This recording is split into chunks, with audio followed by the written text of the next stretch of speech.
Welcome to the Alkalign Lifestyle podcast, where we delve into the essence of living a bioelectric life through mind, body, and spirit alignment.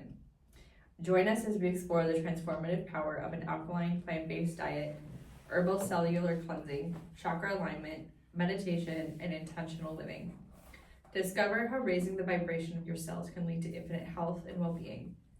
Our episodes cover topics ranging from nutrition and mental health to stress management and healthy movement and relationships. Get ready to embark on a journey towards becoming the greatest version of yourself and tune in to elevate your consciousness and embrace the alkaline lifestyle. Okay. Police. One day I'll have that memorized. Well, okay, we just got it. Maybe next time. Maybe next time. We'll work on that. Now that you said that, you gotta work on it. You gotta memorize it for next time. Now I get to There you go. develop new neural synapses connections in my brain. New connections. Welcome everyone. We're excited to be back for another episode of the Alkalign Lifestyle podcast. And today we're going to talk about actually something pretty fresh. And that is mental health crisis is really just spiritual upgrades. Okay. Which feels very controversial, I know, but That's why we're here. that's why we're here. Yeah. We're here to push boundaries. Yeah. That's why we're here. And this is fresh, particularly for me, because I went through, still kind of going through it, but what I call spiritual upgrades. And what I mean by that is when we go through times in life where it feels like there's this roller coaster that we're going through and we don't really understand what's going on, it can feel really chaotic. It can feel like we want to isolate or recluse from the world. We get new insights. We start to have remembrance of different things, maybe parts of our ancestry, maybe parts of, our life years prior, maybe a deeper connection to something, maybe a spiritual, like a pull to something, to explore a part of ourselves that we came here to explore or whatever. And a lot of this I've learned gets confused and labeled as like a mental health crisis, where people feel like I'm going through this crisis in my life, a midlife crisis, or I'm really struggling with my mental health. I don't feel happy. I feel very lost. I feel very anxious. I feel very depressed. Maybe I'm carrying a lot of rage and anger. And I've learned to liken this to spiritual upgrades, because we are essentially spirits with a body and a mind. We are not a body with a mind and a spirit. We are a spirit, and we have a body and we have a mind. And this spirit is always navigating life and trying to help us remember on our animalistic plane that we are a spirit, and there is so much more to us than what meets the eye. And for me, I've struggled. I think it was the old story now. Yeah. But I have quote unquote struggled with my mental health for a very long time. And I had an eating disorder on and off for over a decade. I had abused alcohol. I had entangled myself with really unhealthy and toxic relationships. And what I realized was all of this was just like my spirit was calling out for something more, to be fully expansive in my expression, to want something more for myself, because I wasn't going down the path per se that maybe my spirit wanted me to, maybe that my higher self was calling me up for. And in moments where I you know, experienced really terrible things, and I didn't speak up, I didn't express myself, and my spirit was just like, why? Why didn't you do that? And because we ultimately always have a choice. We have the option to choose. We are not bound to our spiritual contracts as people describe them. And spiritual contracts are just where your spirit wrote a contract before it came into your vessel that you were birthed through or birthed in. And that spiritual contract outlines everybody that you're going to meet, who's going to be tertiary, secondary, primary in your life, places you're going to go, challenges that are going to happen. It's like a whole narrative of your life is already pre-written. Yeah. But you always have the option of free will, I believe. And so we have the option to either listen to that spiritual call or that guidance or not. And this is where people go through what's called like the dark night of the soul, where they're going through these spiritual upgrades, like I call them. And it's like a whole like new discovery of yourself, a reclamation, a remembrance. And I've learned that this happens actually way more often in people's lives than they're willing to give it credit for. And we think that it is ultimately needs to be labeled as a mental health crisis. And then what happens, people, because they don't understand it, they go to a psychologist or psychiatrist, they talk about what's going on, they have all of these repressed emotions that they don't even know like how to navigate and how to handle. And then they go through talk therapy maybe, or they get prescribed medications, and then they're living this, they're living like a very chemical laden existence, and it completely just blocks you, I think, from really listening to spirit. And I see this not just with the history or people with depression and anxiety. I see it also with like schizophrenia. And I believe that, and I've talked about this in previous episodes, where I believe that these mental health struggles or crises are really just a spiritual outcry to expand and to be heard and to be developed. And so I wanted to kind of segue into an experience I had earlier this week, and kind of paint the picture a little bit more clearly for the audience of what I'm talking about. And so I was in meditation earlier this week. I think it was like Sunday, Monday, or something like that. And I remember I'm in meditation, and all of a sudden I feel a sense of guilt or unworthiness, excuse me. It was a sense of unworthiness. I'm not worthy. And it immediately brought me back to a point in my life. I was between the age of 13 to 15. And this time in my life, I was in a very toxic relationship. And it was like, I describe it as like my first partnership. We were both very young, and it was very, very toxic in terms of mentally, emotionally. Never necessarily got physically, but it was very unhealthy. And I remember that girl at that time feeling so unworthy of love, unworthy of happiness, unworthiness of joy, of friendships, of just a higher quality of life than what I was living. And it was like I was forcing myself into that toxic situation. And remembering how people were trying to like help me pull out of that relationship and try to like, it was kind of like you had like spirit guides in a way that were trying to redirect you out of the situation. Like, hey, this person's not good for you. And I just wouldn't listen. And then finally I got to a point where I was like, I can't take this anymore. I have to leave. It's a cycle. And I was able to catch that at a young age. But what was like so bad?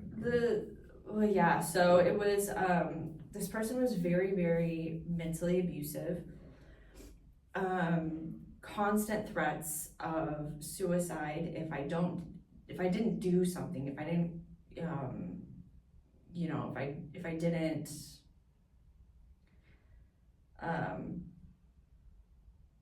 whatever, if I didn't call them, or if I didn't give them the attention that they wanted, if I had any type of social life,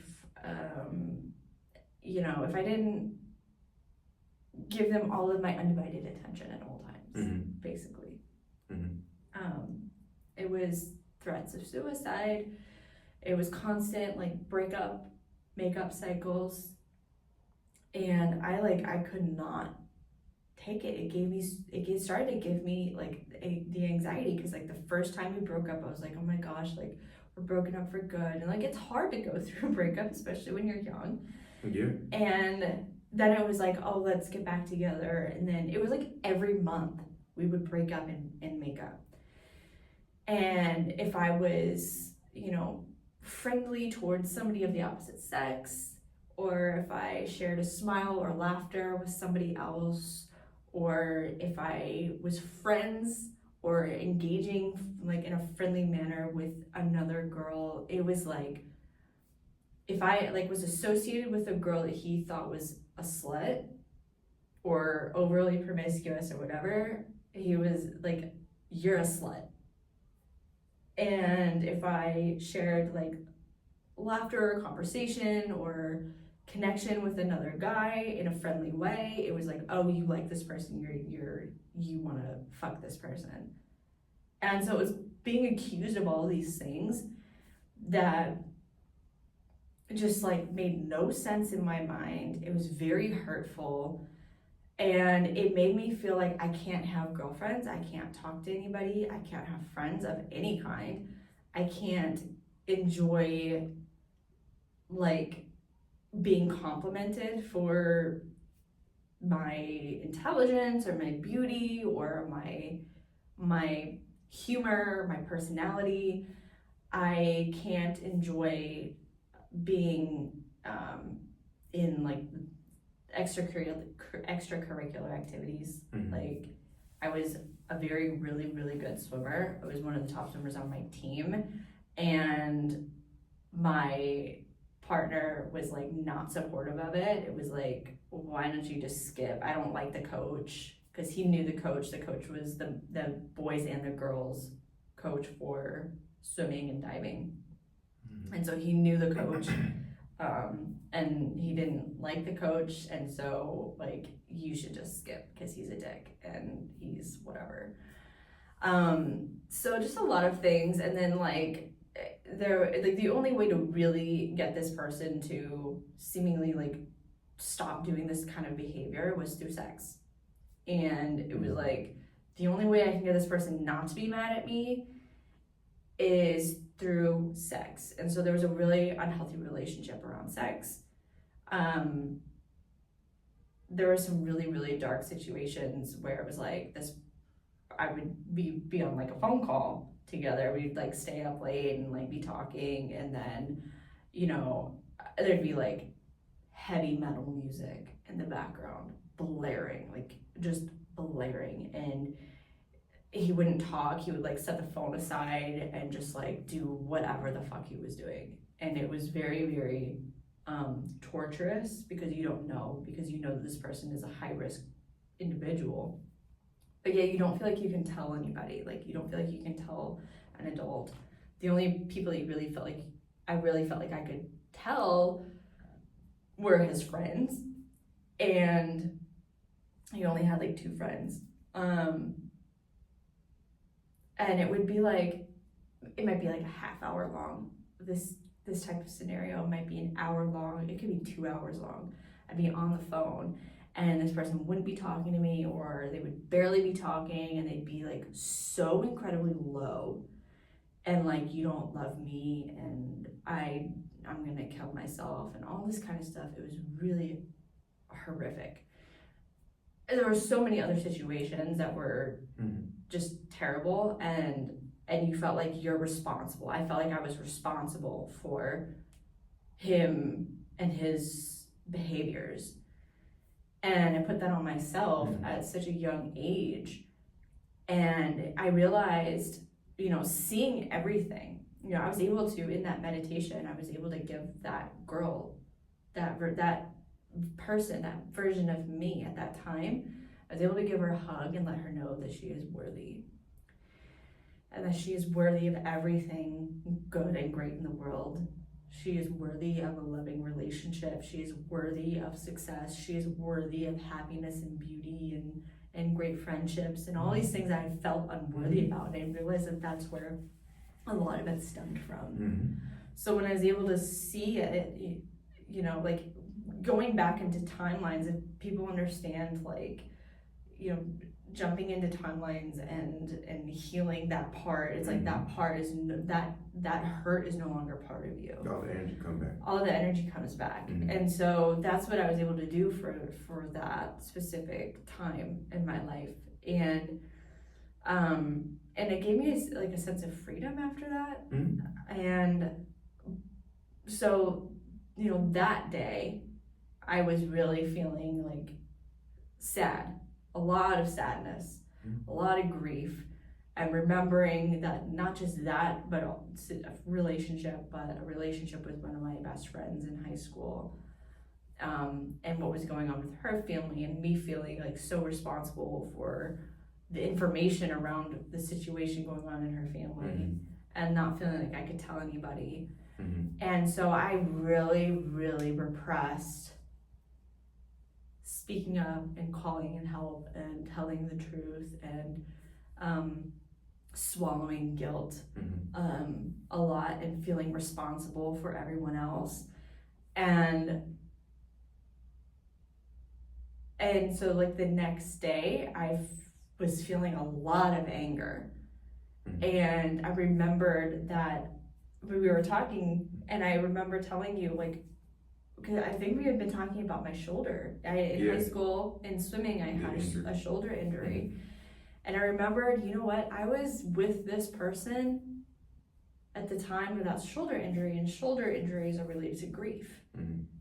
And so it made sense, because I was carrying so much grief, that I had injured my shoulder.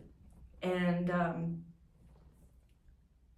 so all of this happening at one time, where I'm just feeling all of these emotions, and I'm like, well, I'm just gonna ride the wave of it, because I know that is the only way through this.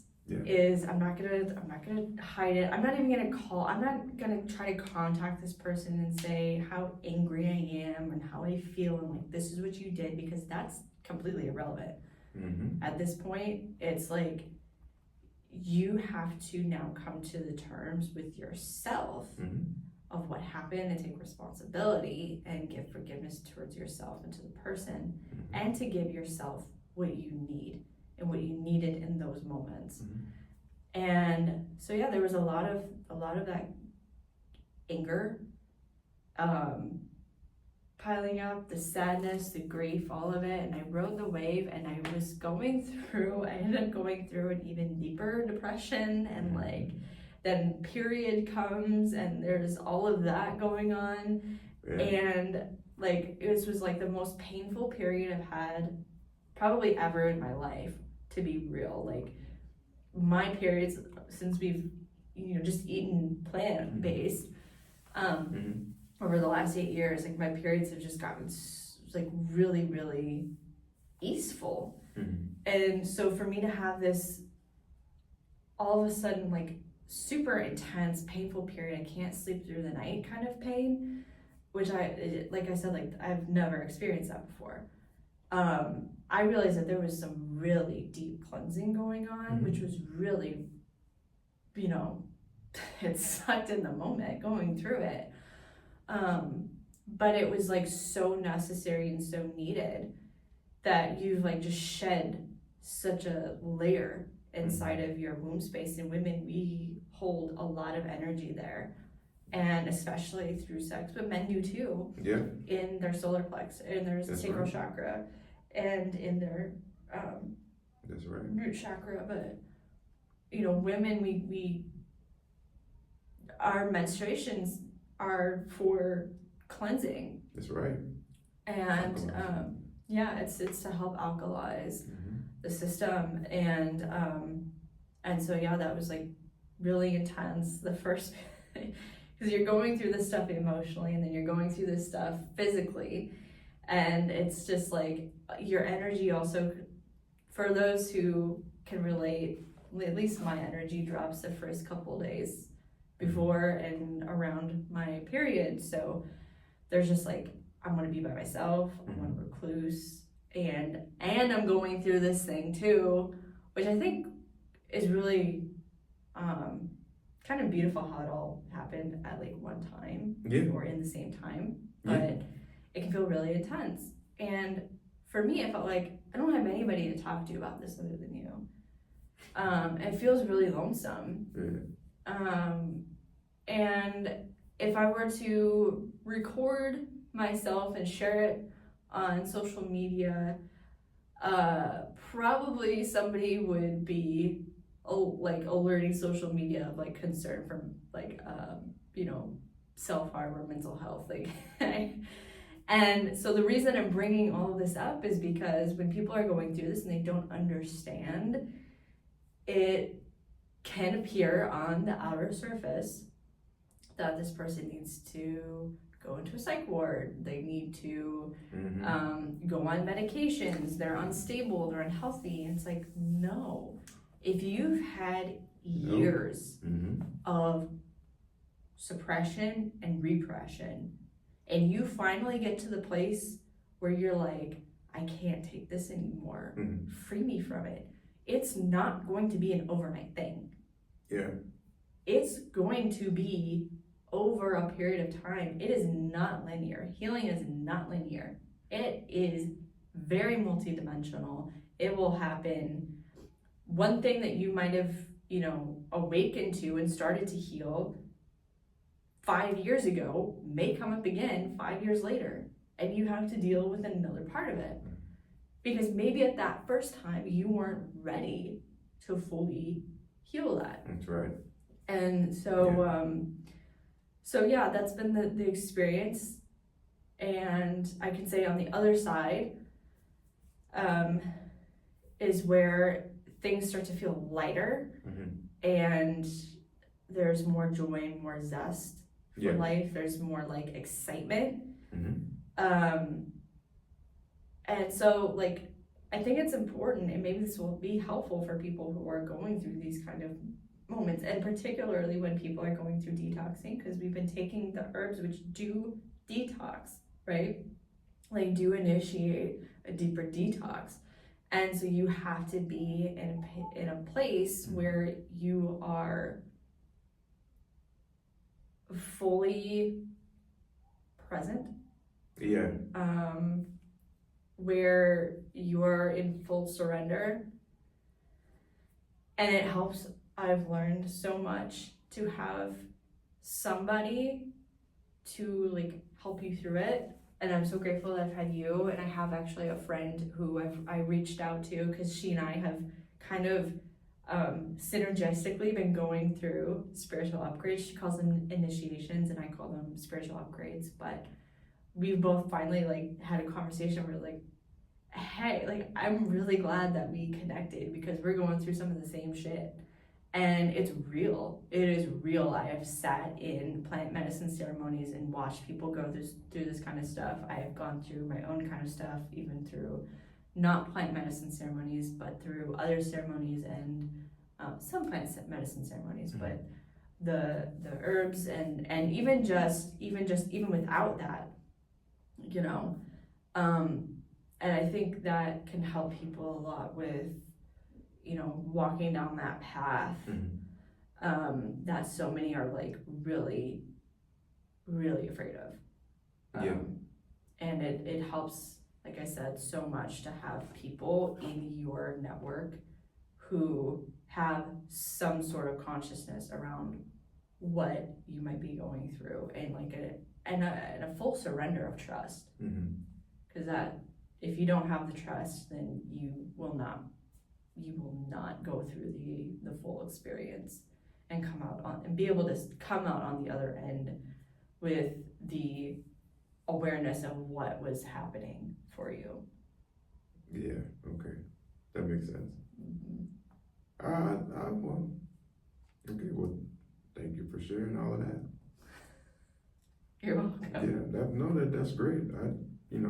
Most of the time, and again, you may not know to share that. I think in a relationship, people don't actually know to share things until they come up, which I think is not, you can't really blame them because they probably don't know that it's affecting them, they're not aware that it's affecting them and how it will affect their relationship, so they don't know that, I don't know this gentleman, I don't care for him. Obviously, he wasn't a very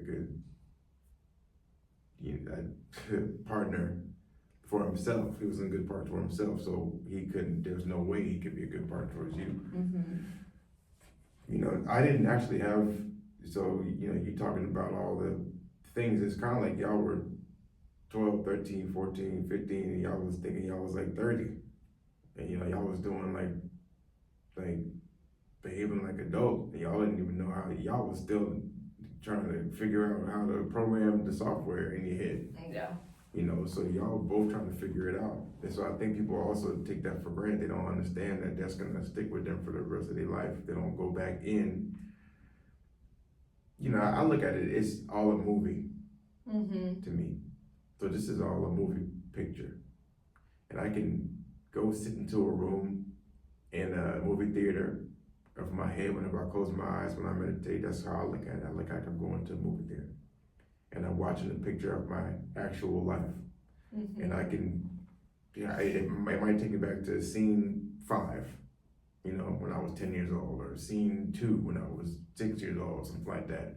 Whatever scene it takes me back to, I have to go back to that, and I watch the scene.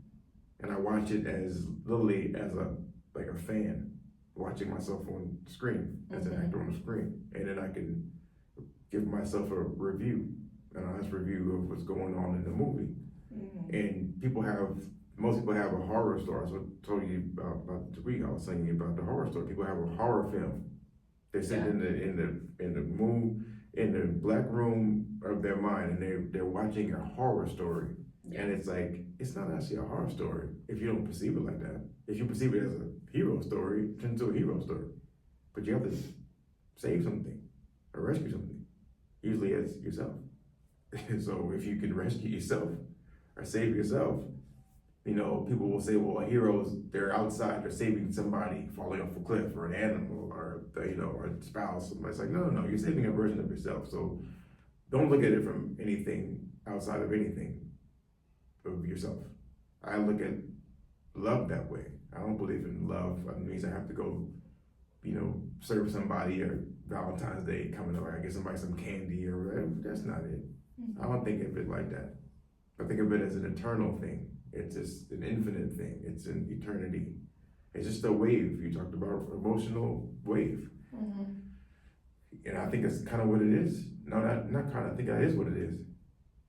So if you're going through the process and you have a process where you can look at yourself differently as a fan of the movie, like, man, this man is going through it. He's powerful if he's, able to stay the course and not take himself away from here. You start to look at yourself and say, yeah, that lady is powerful. She can stay the course and not take herself away from here.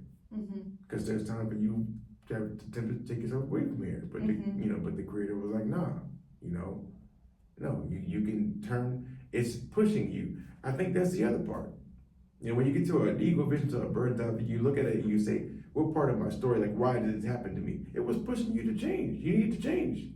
You weren't changing. So, okay, I can give you a hug, and I can ask you nicely, and I can keep on, tapping you on the shoulder, like, hey, you should probably go this way. This way's better. It's like, yeah, no, I'm gonna stay here and go get my face smashed up. Okay, well, what's gonna happen eventually? The universe is probably like, you know what? Send her something and just knock her out. She need to figure this shit out. That's just what happens. It doesn't mean that it hates you. It just means like, look, I told you like 10 times. You were trying to hang up the phone. When it was calling you in your head, you was just hanging up the phone, leaving the phone. You was leaving the phone to her because it was telling you. And then finally it was like, okay, look, I know where she's at because I'm around everywhere. I'm everywhere. So the universe is telling you I'm everywhere. You know, the consciousness is telling you I'm everywhere. So I know where you at. I'm in the walls, I'm in the floor, I'm in, you know, this person. I'm in the trees, I'm in the grass, I'm everywhere. So something's gonna happen to you because you're trying to ignore me. So I'm gonna get your attention again somehow. To get your attention again, you have to stop what you're doing. And it may come through a different person, it may come through, you know, you may change the pattern because you don't get anything that you didn't ask for. You always get what you ask for. You just gotta know what you're asking for. And that's the other problem I think people have. They don't know what they're asking for. They're asking for a horror film. They're sitting in the movie, they go to AMC and you can go watch a Disney movie cartoon, or you can go watch the Halloween and the Jason and the Freddy thing. Like, well, which one you want? I'm not watching that crap. This isn't gonna do anything for me. But you can pick and choose. You do have the will to pick and choose. But you have to actually know why you're picking and choosing it. If you don't know why, then you actually don't have the free will. Because you don't know why you're doing something. So I think until you know why, you stay stuck into the patterning. You know, I've had all that stuff done in that regard. I didn't have any relationship like that. I told you, I didn't have sex for the first time until I was like 19. And I was in college. And every partner that I've had, you know, in terms of relationship in that regard, physical or mental, it's been, some of them have been low, but the majority of all of mine have been great. But it's just because I had to download the program in myself first. I had to understand myself first. So I gave myself the time to process things accordingly. You know, I gave myself enough time. And I also was taught, thankfully I had my mom to teach me how to, you know, to go through the process, you know, to really understand it. And I didn't have both my parents for my entire life, but I had them for a pretty good time. You know, but they weren't really together. They didn't really have unconditional love for each other or for themselves and then towards each other. But I still understood it, you know, and I still see, I saw those signs that showed me what to do, you know, what not to do, but also what to do. My parents were divorced in 2003, but my mother, she was going through mental issues 2005, and my father still, you know, when she reached out for help, my father still got up from Louisiana and headed over to Atlanta, Georgia, Stone Mountain, Georgia. And he figured out a way to help my mom, you know. And I think she was going through it. She was about to lose her house, all this type of stuff. So I was in school. I didn't know anything was going on with my mom like that, you know. And it makes sense, you know. So I got to see that he had the love for himself enough to say he can do this for her. It wasn't that he was like, I'm gonna go up there to do this. No, I'm sure they were friends before that. You know, like I'm sure they were college friends before that. You know, so they're still friends today, ultimately. So it makes me feel good. At least they have that relationship. But yeah, you start to see it. You start to see the patternings, how the patterns happen. You know, you probably broke the pattern. So again, I think also relationship, you'll have a problem with people not able to take that. I knew something was wrong. You know, so there's only like 6 months in and you try to take yourself away from me that I met you. Yeah. And, you know, got up to about 9 months when I did September. And I'm like, why are you trying to take yourself away from me? Like, I'm looking at you in the mirror, like, do you know what you look like? And the answer is probably no. You probably don't know what the hell you look like. Because you're probably looking at yourself from the perspective of this gentleman that you just shared right now, this relationship that you have right now, which makes no sense but it makes all the sense. It makes no sense to me because I don't know. You see, so I don't know how you're looking at yourself from 12, 13, 14, 15, and this person that don't see anything, he can't understand anything. I'm looking at you from how I see you. And everybody around me is like, oh, you know, she's, you know, and I'm like, what do you look at yourself like? And you're like, I'm like, this doesn't make sense. But if you start to see how subconsciously it works, I think people have a misperception like a disbelief. They don't understand what subconscious really is. It's everything that surrounds you, that encompasses you. So you looking at the walls and the floor and everything in the mirrors, you think yourself as a 2 on a 10 scale. And I'm like, no, you're like a 9-7. What you talking about? And it doesn't make sense to you that I'm here, and it doesn't make sense to me that you're there. So if you don't have time or patience to process that and figure out why, I'm just a person that is curious, so I'm gonna figure out why. Why do you think that you're a 2 on a 10? Like, what are you looking at? What kind of glasses do you have? What's the prescription? Who gave you that prescription for them glasses? Because them glasses suck. So let me figure out how to change your glasses. Yeah. You know. Yeah, but it's like, you know, when I realized when I was looking at it, I was seeing it through another lens, like through an aerial view, and yeah, and I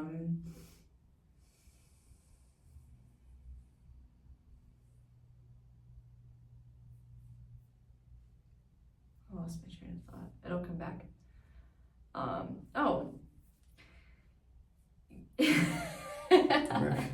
It came back. I realized like how much like those years are still very impressionable on us, and how much it shaped me, you know, 20 years later. Yeah. Right? And I didn't see it until 20 years later, where I was like, holy. Yeah. No wonder this is like an experience in my life that I've had such a tie to. Such a, like, when I think that I'm over it, and then you like really sit with all that's been marinating inside of you, and you're like, there is so much more than just break up and move on. Yeah. Right? It's like there was some serious emotional and psychological imprinting from this experience, and how much it has shaped, because your brain is still developing until they say about like 18. Yeah.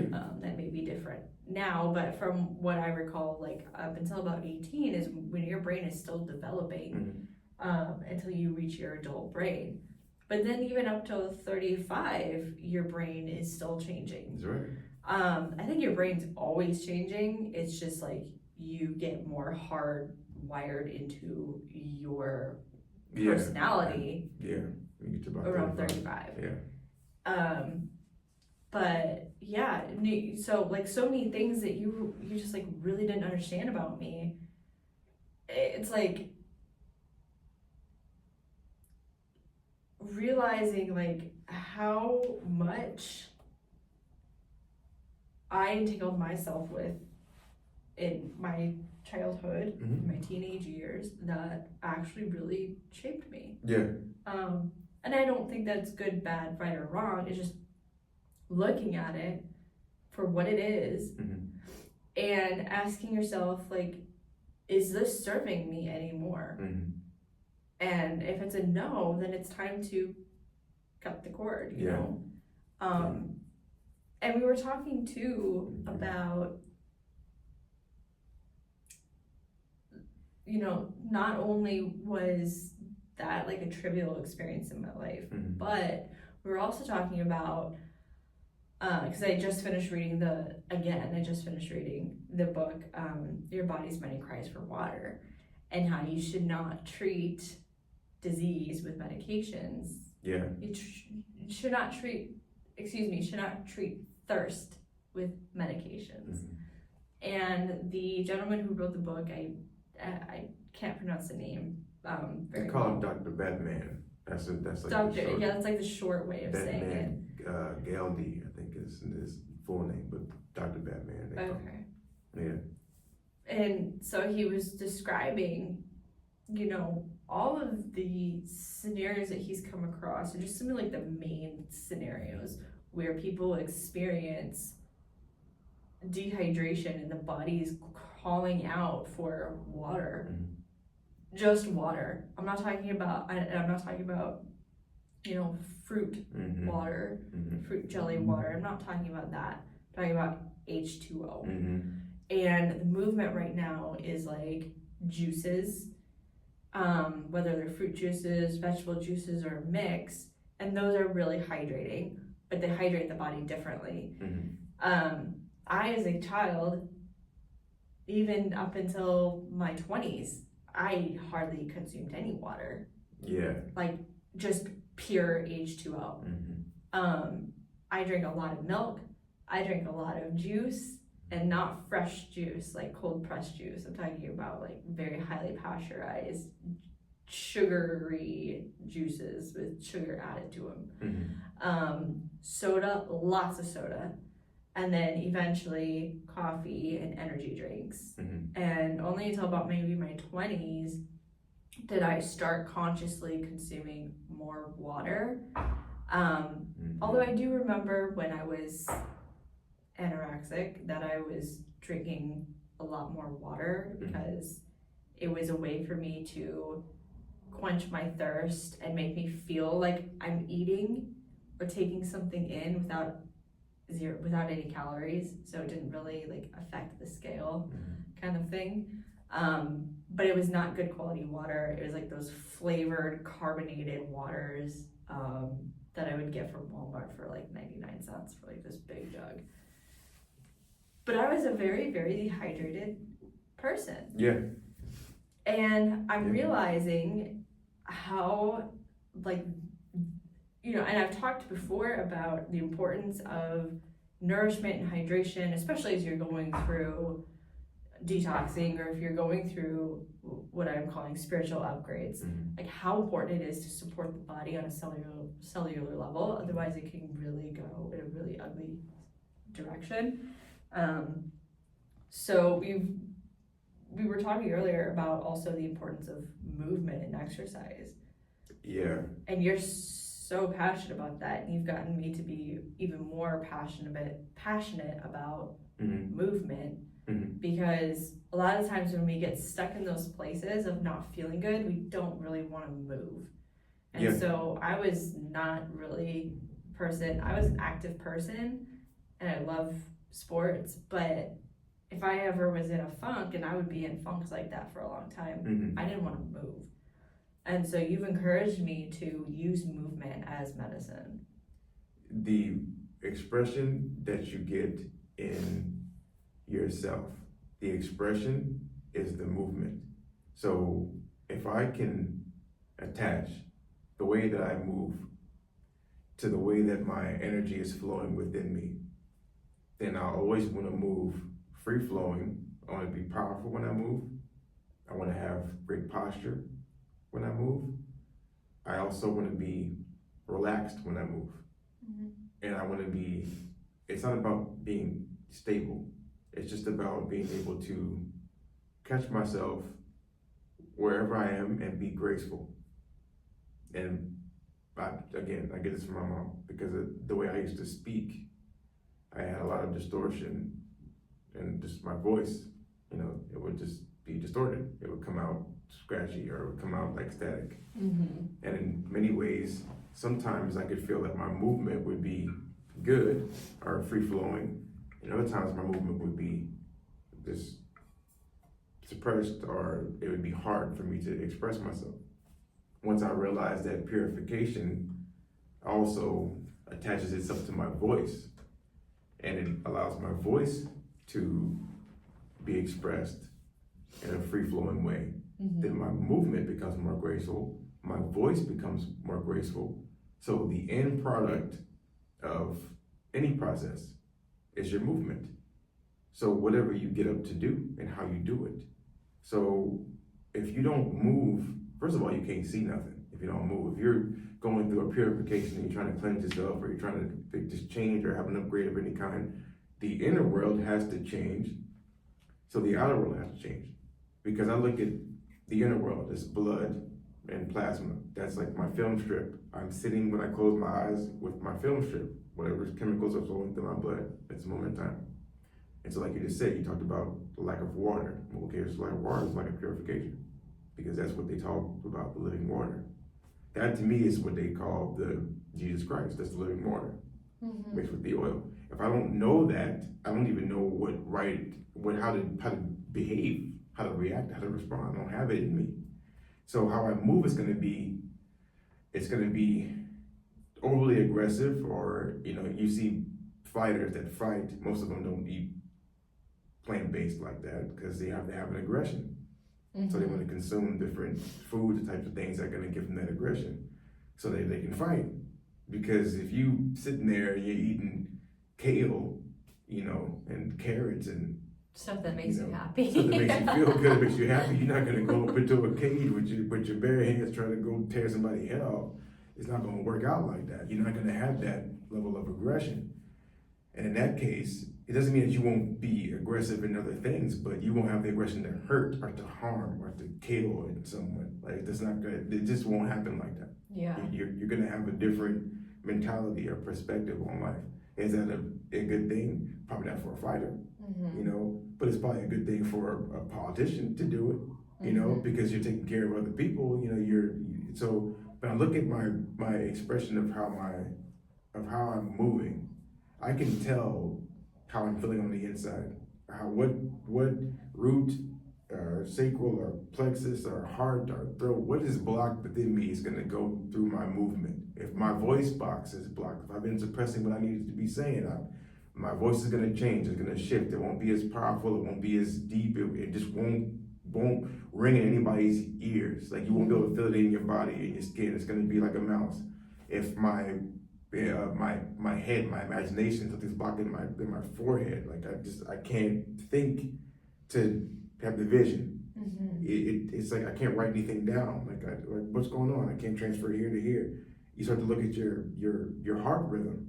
That's a big thing. If you're expressing so much shame or guilt, you won't be able to actually take that breath, all of it, like a deep breath. You'll start to take shallow breaths. It'll affect your speech. You start to look at everything has to do with your movement. So, you don't need to go in there and necessarily go pick up thousands of pounds. People do this where bodybuilders, I'm big on not bodybuilding where you're attempting to go move a tank. I mean, you can do that if you want to. I can create programs for that stuff too. But I'd rather have people be pain-free, be able to run as fast as they, with their dogs if they want to. Because we have our 2 dogs. The thing that really got me was they want to run all the time. And I'm like, God, y'all never get tired. And so I need to get, and I'm in shape. I need to get better shape. Because these 2 is like Olympic world class gold medalists. Well, and you think about it too, like, they're sponges. Like, they just absorb everything.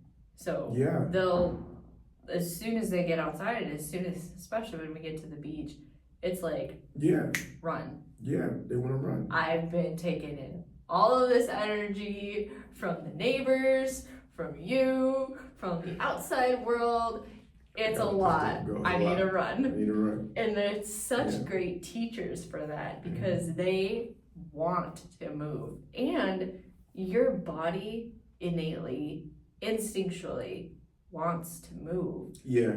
But if your mind is low, you don't want to move your body, because it's like, well, I have to conserve this energy, and I just don't really feel good, and to like do all of that, it just like takes so much more energy for me to like go, put the clothes on, drive or walk or take the bus to the gym, and then go to do the actual workout. Just feels really exhausting. And like, look, like, there is a time and a place where sometimes you gotta just take a day off and like, of course, just rest.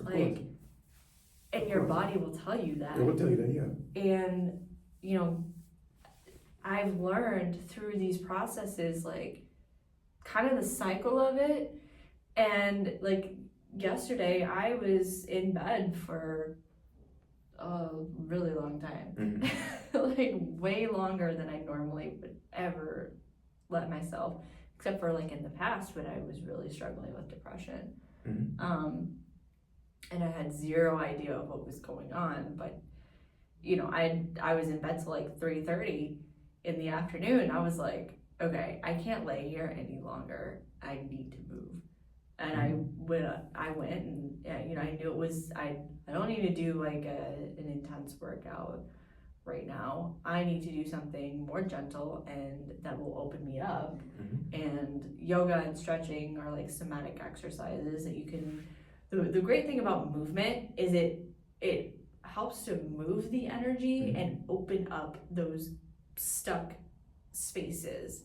Yeah. So movement of any kind is going to be, you know, beneficial for you when you're going through those moments, you know. And sometimes you need to do like a more intense like cardio workout, or maybe it's lifting heavy weights, maybe it's doing high intensity stuff, or maybe it's doing something that's a little more gentle.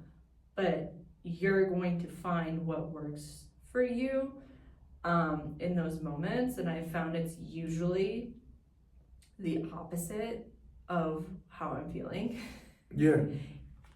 Until and unless it's like I have so much energy, I have to do something really like high intense. Or if it's like I have so little energy, I need to be gentle. But like otherwise, it's kind of like you do the opposite of how you feel. The people don't understand the word intensity. Intensity just means that you do things one after the other without a break in between. It doesn't mean that I gotta go pick up 500 pounds when I'm doing a glute bridge machine, or I gotta go squat 400. That's not what that means. It literally just means I'm intense about something, meaning here's my first set, one set of 8. And then instead of me waiting 3 minutes and sitting down, going on my cell phone, start text messaging, go scrolling through the social media, I just sit there for about 20 seconds. I take a couple of nice deep breaths, and I get my ass right back under the bar, and I lift it again. And then if I want to go really intense, I go back and I say 20 more seconds. I'm on the clock. I look up at the clock. Okay, 15, 16, 17. I get right back up under the bar, and I'm doing it again. And then right after that, what's the next thing? I go down the list. Okay, walk over there, got a minute in between, and I go right back and I do it again. That's what high intensity is. If I wanted to just actually lose all the weight, and I'm not talking about physical weight, I'm talking about energetic weight, I would just start walking. Just go start walking. How long can you hold on like and run a marathon? And that's the other thing. People can't do a marathon. Many people can't do a marathon because it's not instant gratification. It's not I have to, and it's just done. I sprint through it and I'm done. No, you have to run, and that's all you can do. And you gotta keep running. And if you start doing this, you lose the ability to pace yourself to keep running. So I think that the most intense thing that anyone can actually do is a 400 meter. If I need to adjust my mentality, if I need to adjust my way of thinking, if I need to upgrade myself, I say, okay, here's 10. And then I just chart down 10. If I can find a track or a park or something where I can do a 400 meter, and I can say, I'm going to sprint for as long as I can sprint, then I'm gonna stop. Take a walk. You probably used to do this in PE class. They used to make you have to run the straightaway and then jog the curve or something like that. They would tell you how to do that. And there's reasons that when it actually works. You see, like you're really sprinting on the straightaway, you're jogging the curve, sprinting the straightaway, jogging the curve. You're not stopping yourself, but you're able to start, you're able to stop, you're able to like not stop completely, but you're able to start and give more, then you're able to give a little less, and then give more, and then give a little less, and that's how the waves work in your life cycle. If you have a flat line, then you're dead. If you do this, when you're going like this and like this may be a curve upwards, where I'm doing this, and I'm going up, see? But I'm still going up towards growth. If I all of a sudden stick right here, and I'm doing the same thing, no, that's not growth, because the line is still gonna be going straight. I need the line to be going up. So I say a 400 meter. That's the best thing. I learned it from a gentleman. He was my instructor at Chandler Gilbert Community College when I was in junior college. He was my sports psychologist instructor. The people in junior college are great because they actually take the time because they don't have to do this. He had a different job. He didn't have to come to teach us. So I knew people who actually teach you in junior college, they actually want to be there. That's why I actually. I do agree with that. You know, he wanted to be there. He wanted to give us the tools that we needed. And I remember he came to us and he told us one day, he was like, listen, if y'all really want to get ripped, y'all want to get like lean and just feel good every day, he said, just do 10 400 meters. He said, just go out there and just program it 3 times a week, 4 times a week. If you can do it 4 times a week, great. You get 5 times a week, great. If you can do it 6 times a week with 1 day, great. Watch how ripped you're gonna be. I was like, what's he talking about? And I was like, I'm gonna try that one day. And I tried it. And literally, I'm like, gosh, the next week, that was when I did the apple fast. I did that fast where I just ate apples. And You were so crazy for that. Yeah. At the time. Yeah, well, yeah, for that, yeah. And I remember I dropped 10 pounds because I had just came from a training session with Dr. Irwin, with Dr. Hudson. And he told me I wasn't athletic. I'm like, I'm athletic, what are you talking about? Like, I know I've been, but mind you, I was overtraining myself at this point in time. So he didn't know, you know. So I did this little fast and I was like, I'm just gonna go start running again. And I just started to run. I dropped 10 pounds, but I think 7 to 10 pounds within like just a couple of days. I went to go play at the end of the week and I was recording myself in the gym and I was just running fast, jumping out the gym. It was great. Mm-hmm. And I used to have a parachute that I would just go run with. And that was my parachute running. Let the wind pull me back. I didn't have to do anything else. Just let the wind guide me where I'm gonna go. And that was the thing where I started to understand that if I can't open myself up in my stride length, I'm too suppressed. So something's wrong with my body. I can't move. I feel like somebody's pulling my shoulder back, somebody's pulling my hamstring back, or they're pulling my hip back. And I was like, gosh, this is uncomfortable. Finally, when I started to see I'm running, there's nobody holding me, there's no bars, barriers, weight, there's nothing else on me, it's just me. And I can't run free flowing. Okay, I have to go work on myself, then come back out to see how it looks and how it feels. Go work on myself, come back out to see how it looks and how it feels. Mm-hmm. So I do encourage, people to raise their intensity. You can give more. You can always give more. But you also can't sit there and be like, I ain't been to the gym. First thing I'm gonna do is I'm gonna go bench press to 25. You don't do that type of stuff. The way that I used to work out. And it was like, hey, do you have a plan? And then I remember, I'm like, look, don't get mad at me because you walking in there, you can't track your progress. So how you got better from yesterday to today? Yeah, I really hated plans, but I love them now. Yeah. And I recall that one time I did that, I had that kind of cycle where it was I wouldn't work out for like a month or so, and then I'd go back to the gym and I would just go hard in the gym, like 2 hours, 2.5 hours. Yeah. And there was one time I couldn't even roll out of bed. Mm-hmm. I was in so much pain. I had so much acidity built up. Yeah, and that's a self-sabotaging program. You probably got that from somewhere else. You probably got that from even that experience. Mm-hmm. And people don't actually know, they don't attach it to that, but I never considered that. That's what you do. You try to soothe yourself some way. Yeah. You try to get the voices to stop. And you're like, I gotta get the voice to stop. And then you go to a punching bag, start punching. You don't even know how to punch. Like, you don't even know how to kick nothing. You're over here trying to tear your wrist up and your hands up just because you're trying to get your energy out.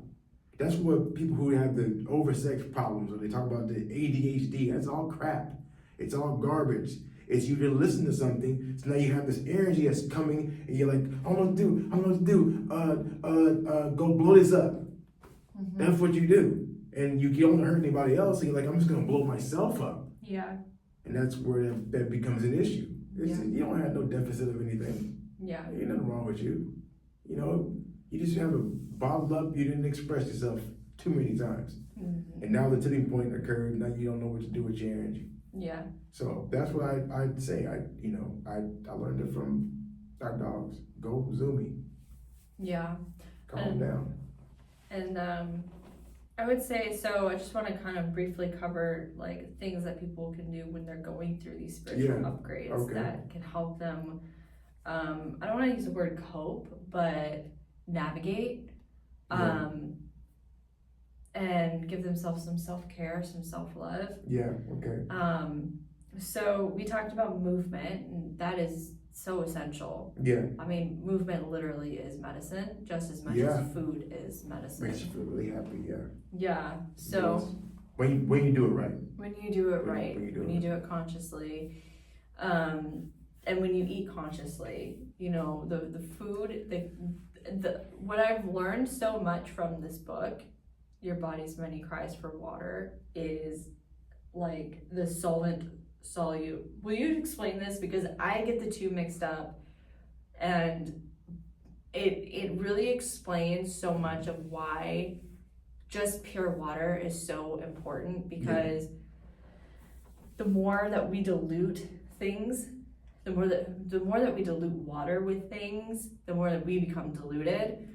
So can you just talk about that so that people can understand why it's so important to have just pure water? As great as juices are, and I'm so behind them, and just eating water dense fruits and vegetables, but just pure water is really truly essential for us. I believe that you are a test tube. You're a walking test tube, and you look at it in terms of the planet. We are actually the planet. So if you can compare yourself to the planet, you would say the planet is made of 70% of water. You look at the water in the planet, and you would call it the solvent. Okay, what goes into something, and it is what the things that go into like your bloodstream. Let's call your bloodstream the solvent, because your blood is made of mostly water, and also plasma. It's made of mostly water. So the film strip, the energy, the information that comes in to project outwardly into you, it goes into your bloodstream, into your water, the solvent.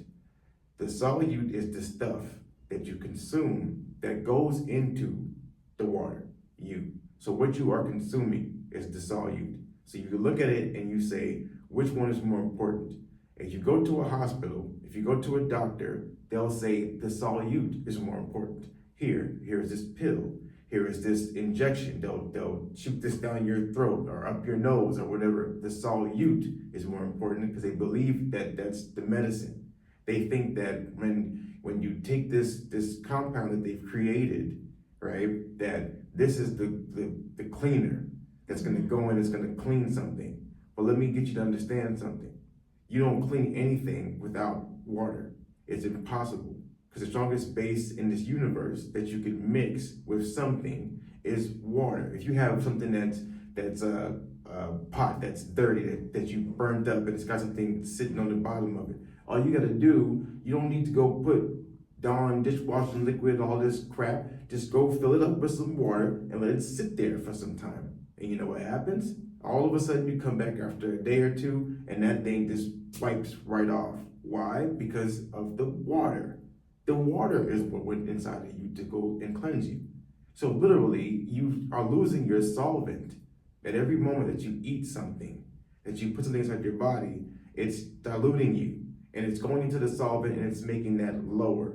When you go in and you have a jar that's filled up with water, you start adding in sand or Kool-Aid or coffee or some tea, whatever kind of mixture, you'll start to look at that crest on the top, and you're gonna see that it's going down, meaning the solvent, which is the water, is now being diluted by whatever you're putting in, and now you're getting dehydrated. And so in the book, he was talking about how in your early years, you start off with a lot of water, but then in your later years, you end up with less water, because over time, you get diluted. And as you just alluded to, when you were younger, you didn't even start off with that much water. So you were already diluting it from an early perspective. You were already going all the way down like this. And you weren't replacing it and putting it back. If you don't replace it and put it back, you got a problem. Because ultimately, you start to hallucinate. Start to hallucinate, what does that mean? You're starting to create things that don't actually exist. You're creating these things in a bad imagination because you don't have enough water. When you're thinking too much, overthinking, Your brain is what uses the most water. I think it said 18 to 20% of all the water inside your body, and it's stored under the fifth vertebrae, which is up your spine. So in that center, right here in this center, you'll have this area, this wheel that has all of the water that's expressed outwardly. People don't know this, but the Earth's oceans are filled in from the center. The water comes from the center and expresses itself out. So that's a thing that people just don't catch on to, how important the solvent is. But the solvent is the most important. So we have the philosophy that is backwards, that says you need to focus on the water intake and how pure the water actually is. Yes, you can go get grapes, you can go get watermelon, you can go, drink coconut water, but you need to have some water. You can have H3O2. I get that. I understand what the chains work. I understand that. But listen, you have the environment outside the cells, inside your bloodstream, and then the cell has to open up to be able to accept that water that's coming into it. And so you have to have both. I'm not saying that you have to have a lot of both, but you have to have both, because you're not gonna know what the cell has. If you have like your urine, if your urine is yellow, dark yellow, you're dehydrated. If it's light yellow, you're getting to the point of dehydration. When your water is going into your body and you go to urinate, you go pee, and your water is clear, your pee is clear, that means that, hey, you're good. And you just gotta let it come back and then back off, because you're gonna flood the system. So people have all this like hanging skin and it's because they're not taking in what they're taking in. So you're drinking a gallon of water a day when you haven't drank any water at all. You can't do that. You don't have any capacity to hold that, because it's like having a flower that was dead, trying to bring it back to life. You just go, oh, the flower's dead, pour a bunch of water. You don't do that.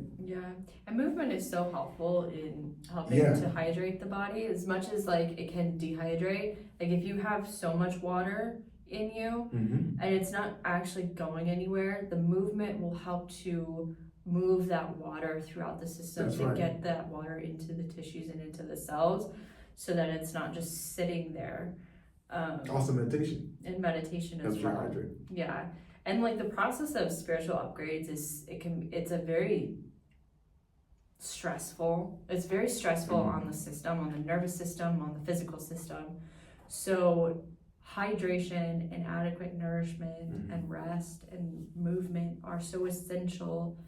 And it's important that you're not infiltrating your system with Cheetos and Fritos and Taco Bell and so many food products on the market and even in restaurants are just not pure, clean foods. So when you're going through this, especially, it's so important to be eating clean, pure foods and drinking clean, pure water and having good, clean, pure movement.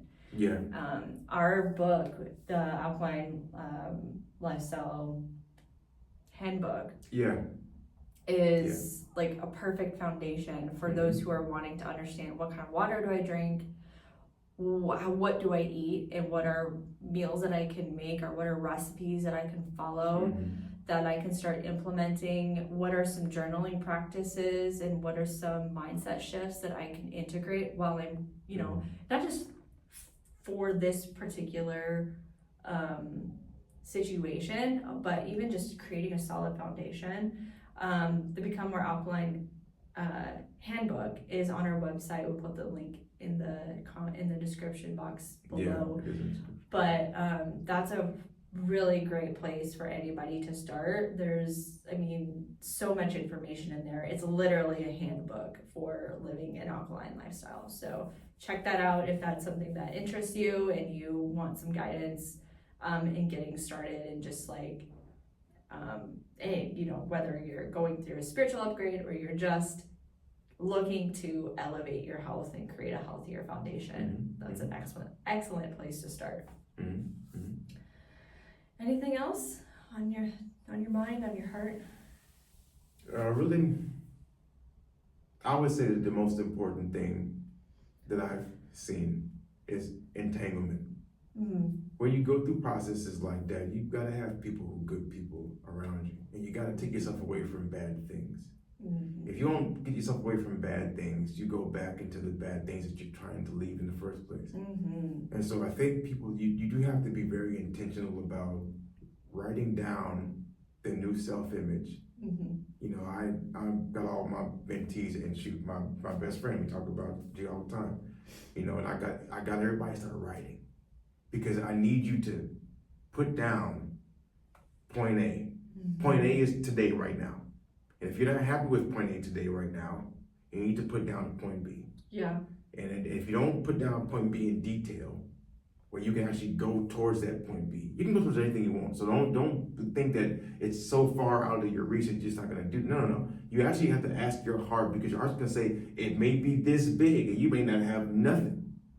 It doesn't matter about that. It just matters about where you are going. I was walking around the streets of LA. I didn't have anything. When I first went to the detoxification process, I did it by myself. Yeah, I can. That is some absolute courage and strength. Well, and the thing is that I'm walking by myself. Everybody else has a bed. They have a place to stay. They have a car. Okay, they have money. I'm here, and I told myself I have to do this for myself, because my chemicals are changing. The solute that I was putting in was completely different. Everything was changing. I was diluting myself now with purification, and I was changing everything. So I know it's gonna cause everything to turn inside out. I already know that. And I don't want anybody to be around me when this happens.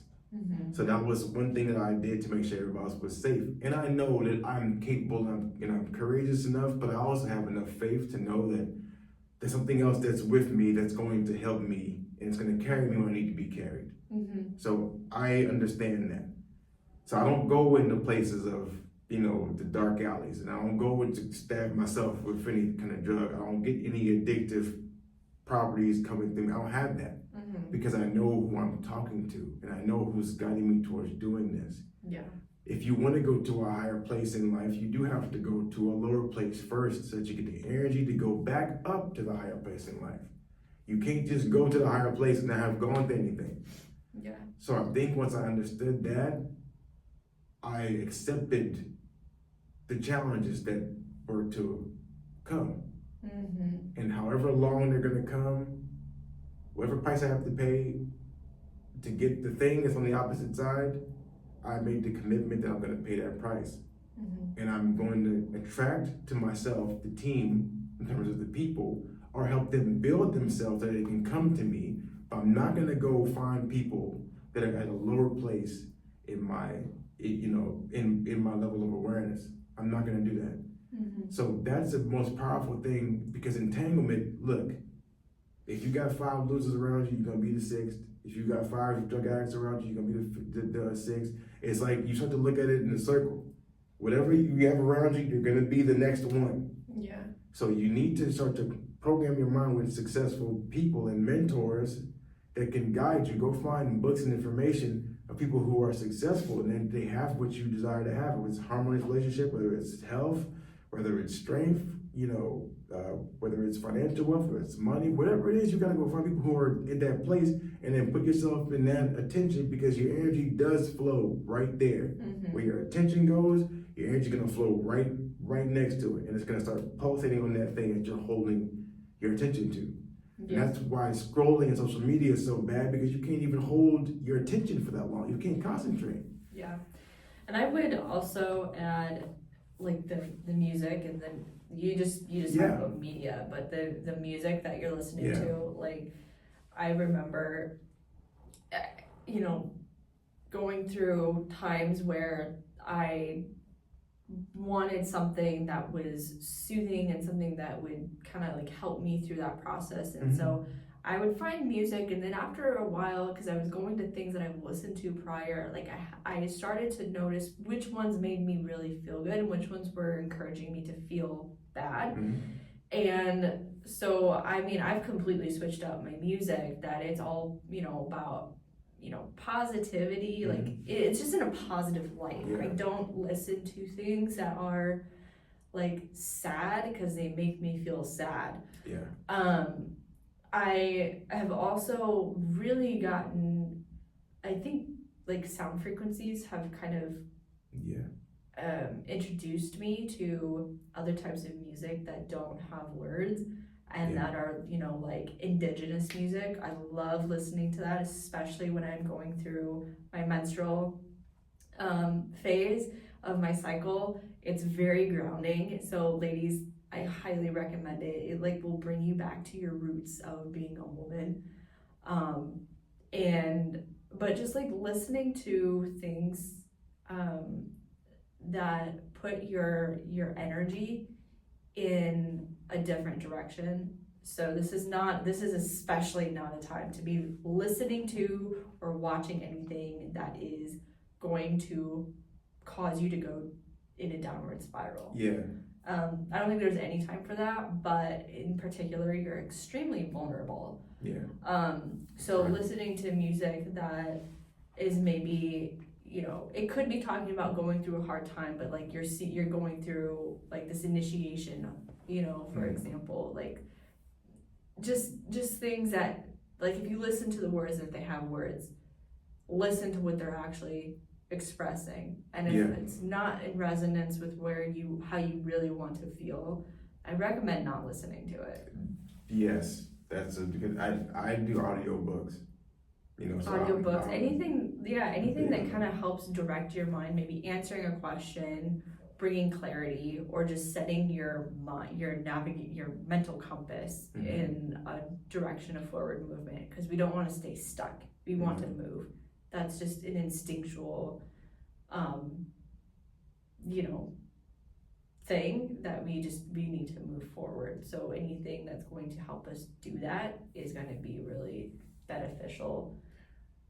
I think also the last thing is to look at the ultimate goal is a change in attitude. If you can look at it as you're changing your attitude, you're changing your personality. And when you change your attitude, everything in your life begins to change. So that's like the magic word. Like that's the Earl Nightingale talks about the magic word. You start listening to books that like, as a man thinketh in his heart, those types of things, because you realize how powerful your attitude is just based on your intention. And if you have the right intention, you have the right attitude. So really, the whole upgrade process is going to result in a change of attitude if you allow it to do that. That's the ultimate goal. So great attitude, great results. Let's go to the great attitude. Cool. Thank you. You're welcome. Thank you for your story. Thank you. Love you. All right, well, let's wrap this up. Again, if anybody wants to check out our handbook, Become More Alkalign handbook, the link is below. You can check that out. We do value your likes, comments, subscriptions, putting on notification bells, anything to alert you of when we have new videos coming out, anything to support this channel. We really appreciate and encourage that. So if you have any questions and you want to leave a comment below, please do so. And we will see you next week. Hold on, I gotta do the outro. Oh, okay. Hold on. See you next week afterwards. All right, so thank you all for tuning into another insightful episode of the Alkalign Lifestyle podcast. We hope you found today's discussion enlightening and empowering as you continue on your journey towards a healthier and more balanced lifestyle. Remember, small changes can lead to significant transformations in your well-being. Stay tuned for more expert insights and practical tips on living the alkalign way. See you next week. See you next week.